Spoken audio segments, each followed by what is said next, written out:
Jim Montgomery was hired a week ago today. At the time, the Blues were as boring as an infomercial. Suddenly, they've become appointment television once again. It's all about the coaching change. When did you know this was going to be a great fit for you?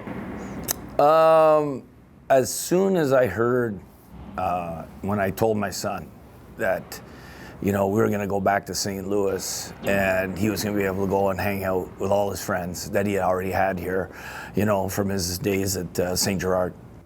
How about Emily and all this? I bet she's thrilled about this. Oh yeah, Emily's fan, she's ecstatic. Everybody is. Our daughters, their best friends are here in St. Louis. My wife's best friends in St. Louis. My friends, best friends in life are here in St. Louis. Let me take you back. You were an absolute phenom. I know you want to downplay this, but your numbers at Maine were just staggering. Did you think at that time you were going to have a long playing career? I never thought I was going to have a professional playing career because I'm as tall as a fire hydrant and I wasn't the fastest skater, not NHL fast anyways. So how did you amass all those points though at a pretty high level?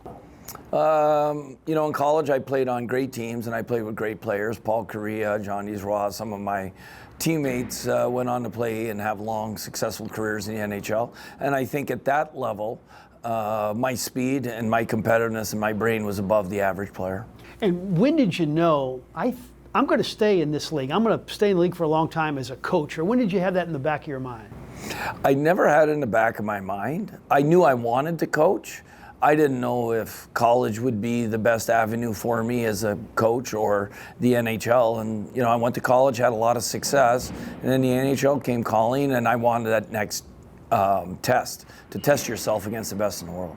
We were in the locker room, and the word positive came up like 3 times with the players we talked to. Where did the positivity come from? You had this Norman Vincent Peale or Tony Robbins approach to life, it seems. It comes from my mother. My mother is a very positive oriented. I never saw her, no matter the setbacks you have in life, as families always do, whether it's, some kind of financial hardship or, personal hardship, health hardship. She always was able to, within 5 minutes, pick everybody's spirits up, and I just think I'm a clone of her.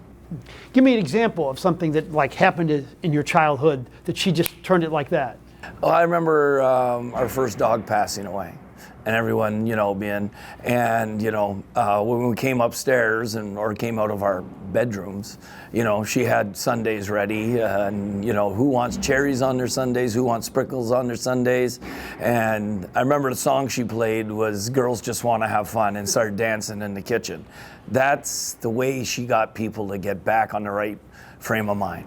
So it's kind of filtered over to the way you've described this hockey team, because before you got here, the perception, at least in our town, was, it's just kind of an average, talented team, maybe even below average. And then all of a sudden you start saying things like, hey, this is a pretty gifted roster.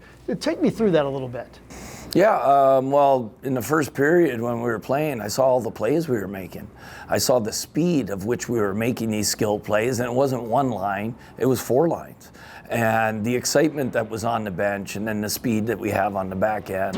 And then you see the one game where Hofer is outstanding in nets, and then the next game, Bennington, breaks Mike Liut's record. You have quality talent in the room, and from my previous time here, I know the quality people in that dressing room. I don't want to put too much pressure on you, but do you think this is a playoff team right now?